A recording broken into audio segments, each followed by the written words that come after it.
Hi dears, welcome back to my channel. അപ്പോൾ ഇന്ന് ഞാൻ വന്നിരിക്കുന്നത് വൈകിട്ടത്തെ ചായക്കൊക്കെ പെട്ടെന്ന് തയ്യാറാക്കാൻ പറ്റിയ നല്ല ടേസ്റ്റി ആയിട്ടുള്ളൊരു സ്നാക്കിൻ്റെ റെസിപ്പി ആയിട്ടാണ്.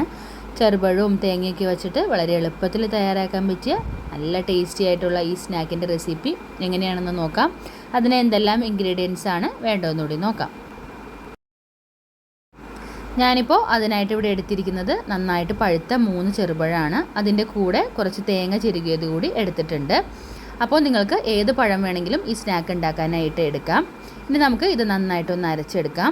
അതിനുശേഷം ഞാൻ ഇതിലേക്ക് 1/2 കപ്പ് പഞ്ചസാര ചേർത്ത് കൊടുക്കുന്നുണ്ട്. അതിൻ്റെ കൂടെ 3 ഏലക്കയും അതുപോലെ 1 കപ്പ് വെള്ളവും കൂടി ചേർത്തിട്ട് ഇതൊന്നുകൂടി നന്നായിട്ട് അരച്ചെടുക്കണം.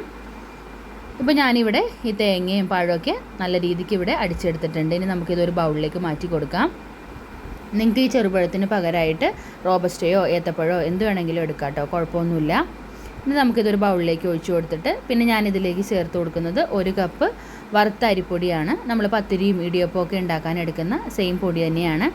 അത് 1 കപ്പ് എടുത്തിട്ടുണ്ട്. അത് ഇതുപോലെ 2-3 പ്രാവശ്യമായിട്ട് ചേർത്ത് കൊടുത്തിട്ട് നന്നായിട്ടൊന്ന് മിക്സ് ചെയ്തിട്ട് എടുക്കാം. അപ്പോൾ ആ ടൈമിൽ വെള്ളം പോരാന്ന് തോന്നുകയാണെങ്കിൽ 1/2 കപ്പ് വെള്ളം കൂടി ചേർത്ത് കൊടുക്കാം. ഇപ്പം നമ്മുടെ ബാറ്റർ ഒന്നുകൂടി തിക്കായിട്ട് വന്നിട്ടുണ്ട്. ഈ ടൈമിൽ ഞാൻ 1/2 കപ്പ് വെള്ളം കൂടി ചേർത്ത് കൊടുക്കുന്നുണ്ട്. ഇനി നമുക്കിത് കട്ടകളൊന്നുമില്ലാതെ നല്ല രീതിക്കൊന്ന് ഒരു ദോശമാവിൻ്റെ പരുവത്തിനൊന്ന് കലക്കിയിട്ട് എടുക്കണം. ഈ ടൈമിൽ ഞാൻ ഇതിലേക്ക് ഒരല്പം ഉപ്പ് ചേർത്ത് കൊടുക്കുന്നുണ്ട്. ആ മധുരമൊക്കെ ഒന്ന് ബാലൻസ് ആവാൻ വേണ്ടിയിട്ടാണ്. പിന്നെ ഒരു 1/4 ടീസ്പൂൺ ബേക്കിംഗ് സോഡ കൂടി ചേർത്ത് കൊടുക്കുന്നുണ്ട്. എന്നിട്ട് നന്നായിട്ടൊന്ന് മിക്സ് ചെയ്തിട്ട് എടുക്കാം. അപ്പോൾ ബേക്കിംഗ് സോഡ ചേർക്കുന്നത് ഓപ്ഷണലാണ്. നിങ്ങൾക്ക് താല്പര്യമില്ല എന്നുണ്ടെങ്കിൽ അത് ഒഴിവാക്കാം. ഇപ്പോൾ നമ്മുടെ സ്നാക്കിൻ്റെ ബാറ്റർ ഇവിടെ റെഡി ആയിട്ടുണ്ട്. ഇനി നമുക്കിത് ഫ്രൈ ചെയ്തിട്ട് എടുക്കണം. അപ്പോൾ ഞാനിത് ഉണ്ണിയപ്പ ചട്ടിയിൽ കോരി ഒഴിച്ച് കൊടുത്താണ് ഫ്രൈ ചെയ്തിട്ട് എടുക്കുന്നത്. അപ്പോൾ നിങ്ങളുടെ കയ്യിൽ ഉണ്ണിയപ്പ ചട്ടി ഇല്ല എന്നുണ്ടെങ്കിൽ സാധാരണ നോൺ സ്റ്റിക്കിൻ്റെ ഒരു പാനിൽ അല്പം ഓയിൽ ഒഴിച്ച് കൊടുത്തിട്ട് ഫ്രൈ ചെയ്തിട്ട് വേണമെങ്കിലും എടുക്കാം. ഇപ്പോൾ ഓയിൽ ചൂടായി വന്നപ്പോൾ ഞാൻ ഇതുപോലെ ഓരോ തവി മാവായിട്ട് ഒഴിച്ച് കൊടുക്കുന്നുണ്ട്. അപ്പോൾ ഇതിൻ്റെ ഒരു സൈഡ് നന്നായിട്ട് മുരിഞ്ഞ് കഴിയുമ്പോൾ നമുക്കൊന്ന് മറിച്ചിട്ട് കൊടുക്കണം. അപ്പോൾ ഓയിലൊക്കെ നന്നായിട്ട് ചൂടായി കഴിയുമ്പോൾ നമ്മൾ ഫ്ലെയിം ഒന്ന് മീഡിയത്തിലേക്ക് ആക്കി കൊടുക്കണം. അല്ലെങ്കിൽ ഇതിൻ്റെ കളറൊക്കെ പെട്ടെന്ന് നന്നായിട്ട് മാറി വരികയും ചെയ്യും. പക്ഷേ ഉള്ളിൽ ചിലപ്പോൾ കുക്കാവാൻ വഴിയില്ല. അപ്പോൾ അതുകൊണ്ട് ഫ്ലെയിം ഒന്ന് മീഡിയത്തിലാക്കിയിട്ട് വേണം നമ്മളിത് ഫ്രൈ ചെയ്തെടുക്കാനായിട്ട്. അപ്പോൾ ഇതിൻ്റെ ഒരു സൈഡ് ആയിട്ടുണ്ട്. അപ്പോൾ ഞാനിതൊന്ന് മറിച്ചിട്ട് കൊടുത്തിട്ടുണ്ട്. ഇതുപോലെ തിരിച്ച് മറിച്ചിട്ട് കൊടുത്ത് നല്ല കളറൊന്ന് മാറി വരുമ്പോൾ നമുക്കിത് ഓയിലിൽ നിന്ന് എടുത്ത് മാറ്റാം. വളരെ സിമ്പിളായിട്ടുള്ള റെസിപ്പിയാണ്. നമ്മുടെ വീട്ടിൽ എപ്പോഴും ഉണ്ടാവുന്ന ചേരുവകളാണ് നമ്മളിതിലേക്ക് എടുത്തിരിക്കുന്നത്.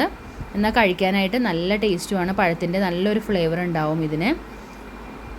അപ്പോൾ ഇതുപോലെ നമുക്ക് ഓരോ തവി മാവായി ഒഴിച്ചു കൊടുത്ത് നമ്മുടെ സ്നാക്കെല്ലാം ഫ്രൈ ചെയ്തിട്ടെടുക്കാം. വളരെ സിമ്പിളായിട്ടുള്ള റെസിപ്പി അല്ലേ. അപ്പോൾ നിങ്ങളെല്ലാവരും ഉറപ്പായിട്ട് വീട്ടിലൊന്ന് ട്രൈ ചെയ്ത് നോക്കണം. വൈകിട്ടത്തെ ചായക്കൊക്കെ പെട്ടെന്ന് തയ്യാറാക്കാൻ പറ്റിയ ഒരു സിമ്പിളായിട്ടുള്ള റെസിപ്പിയാണ്. അപ്പോൾ പഴം വെച്ചിട്ടുള്ള ഈ സ്നാക്കിൻ്റെ റെസിപ്പി നിങ്ങൾക്ക് ഇഷ്ടമായെങ്കിൽ ഒന്ന് ലൈക്ക് ചെയ്തേക്കണേ വീഡിയോ. അതുപോലെ നിങ്ങളുടെ ഫ്രണ്ട്സിനും റിലേറ്റീവ്സിനൊക്കെ ഒന്ന് ഷെയർ ചെയ്ത് കൊടുത്തേക്കണേ. അതുപോലെ എൻ്റെ ചാനൽ ഇതുവരെ സബ്സ്ക്രൈബ് ചെയ്തിട്ടില്ലെങ്കിൽ ദയവായി ഒന്ന് സബ്സ്ക്രൈബ് ചെയ്തുകൊണ്ട് സപ്പോർട്ട് ചെയ്യണേ. അപ്പോൾ നമുക്ക് അടുത്ത വീഡിയോയിലൂടെ കാണാം. Okay friends, take care, bye bye.